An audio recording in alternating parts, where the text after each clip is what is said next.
भक्ति का प्रथम मार्ग है सफलता। एक आलसी लेकिन भोला भाला युवक था। आनंद दिन भर कोई काम नहीं करता, बस खाता ही रहता और सोता रहता। घर वालों ने कहा, चले जाओ, निकलो घर से, कोई काम धाम करते नहीं हो, बस पड़े रहते हो। वह घर से निकलकर यूं ही भटकते हुए एक आश्रम पहुंचा। वहां उसने देखा कि एक गुरुजी हैं। उनके शिष्य कोई काम नहीं करते, बस मंदिर की पूजा करते हैं। उसने मन में सोचा, यह बढ़िया है, कोई काम धाम नहीं, बस पूजा ही तो करना है। गुरुजी के पास जाकर पूछा, क्या मैं यहाँ रह सकता हूँ? गुरुजी बोले, हाँ हाँ, क्यों नहीं, लेकिन मैं कोई काम नहीं कर सकता हूँ गुरुजी। कोई काम नहीं करना है, बस पूजा करनी होगी। आनंद, ठीक है, वह तो मैं कर लूँगा।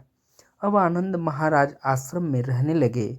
ना कोई काम, ना कोई धाम, बस सारा दिन खाते रहो और प्रभु भक्ति में भजन गाते रहो। महीना भर हो गया।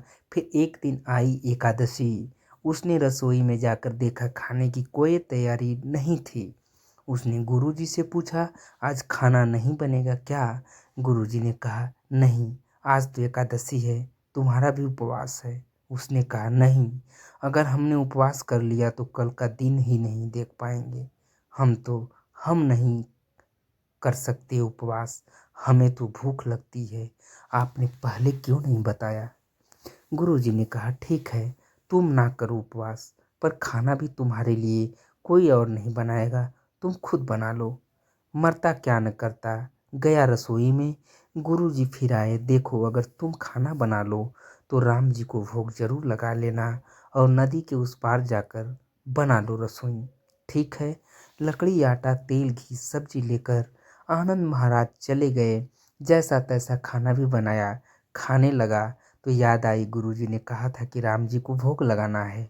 वह भजन गाने लगा, आओ मेरे राम जी भोग लगाओ, जी प्रभु राम आइए, श्री राम आइए, मेरे भोजन का भोग लगाइए।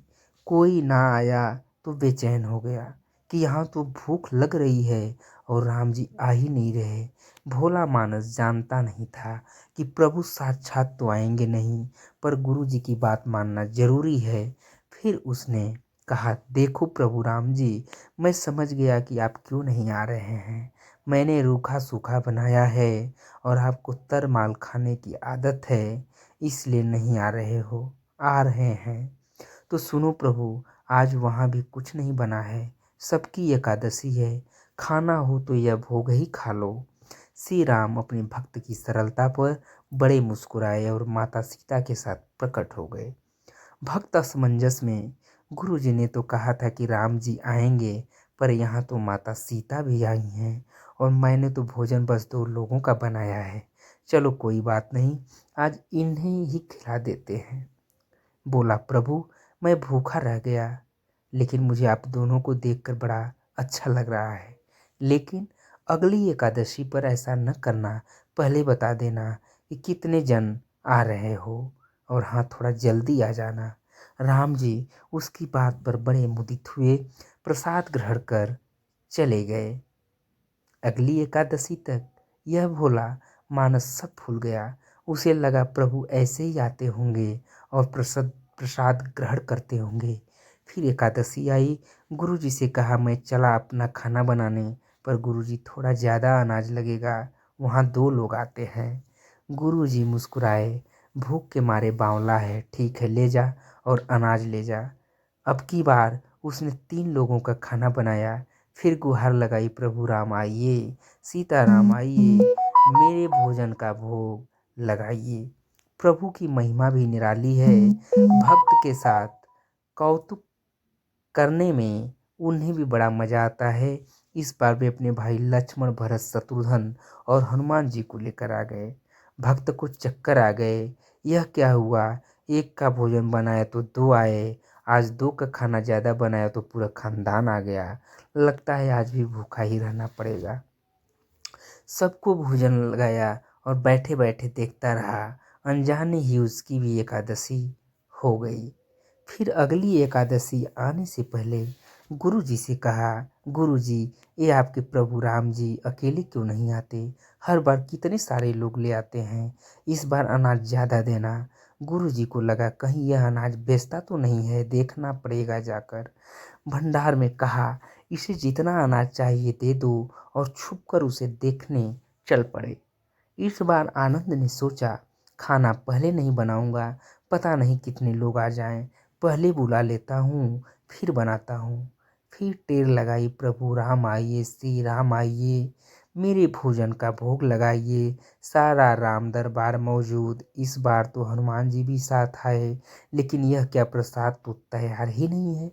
भक्त ठहरा बोला, भोला भाला बोला, प्रभु इस बार मैंने खाना नहीं बनाया। प्रभु ने पूछा क्यों? बोला, मुझे मिलेगा तो है नहीं, फिर क्या फ़ायदा बनाने का, आप ही बना लो और खुद ही खा लो। राम जी मुस्कुराए, सीता माता भी गदगद हो गई। उसके मासूम जवाब से लक्ष्मण जी बोले, क्या करें प्रभु? प्रभु बोले, भक्त की इच्छा है पूरी तो करनी पड़ेगी, चलो लग जाओ काम से। लक्ष्मण जी ने लकड़ी उठाई, माता सीता आटा सानने लगी। भक्त एक तरफ बैठकर देखता रहा। माता सीता रसोई बना रही थी तो कई ऋषि मुनि यक्ष गंधर्व प्रसाद लेने आने लगे। इधर गुरु जी ने देखा खाना तो बना नहीं, भक्त एक कोने में बैठा है। पूछा, बेटा क्या बात है, खाना क्यों नहीं बनाया? बोला, अच्छा किया गुरुजी आप आ गए, देखिए कितने लोग आते हैं प्रभु के साथ। गुरुजी बोले, मुझे तो कुछ नहीं दिख रहा तुम्हारे और अनाज के सिवा। भक्त ने माथा पकड़ लिया, एक तो इतनी मेहनत करवाते हैं प्रभु, भूखा भी रखते हैं और ऊपर से गुरुजी को दिख भी नहीं रहे, यह और बड़ी मुसीबत है। प्रभु से कहा, आप गुरुजी को क्यों नहीं दिख रहे हैं? प्रभु बोले, मैं उन्हें नहीं दिख सकता। प्रभु बोले, मैं उन्हें नहीं दिख सकता। बोला, क्यों? वे तो बड़े पंडित हैं, ज्ञानी हैं, विद्वान हैं, उन्हें तो बहुत कुछ आता है, उनको क्यों नहीं दिखते आप? प्रभु बोले, माना कि उनको सब आता है पर वे सरल नहीं हैं तुम्हारी तरह, इसलिए उनको नहीं दिख सकता, इसलिए उनको नहीं दिख सकता। आनंद ने गुरुजी से कहा, गुरुजी प्रभु कह रहे हैं आप सरल नहीं हैं, इसलिए आपको नहीं दिखेंगे। गुरुजी रोने लगे, वाकई मैंने सब कुछ पाया पर सरलता नहीं पा सका तुम्हारी तरह, और प्रभु तो मन की सरलता से ही मिलते हैं। प्रभु प्रकट हो गए और गुरुजी को भी दर्शन दिए। इस तरह एक भक्त के कहने पर प्रभु ने रसोई भी बनाई। इस तरह एक भक्त के कहने पर प्रभु ने रसोई भी बनाई। इस तरह की कहानी उपलब्ध पाने के लिए आप सब लोग दोस्तों हमारे चैनल को ज़रूर सब्सक्राइब करिए, लाइक करिए। आपका बहुत बहुत आभार, बहुत बहुत धन्यवाद। Thank you so much.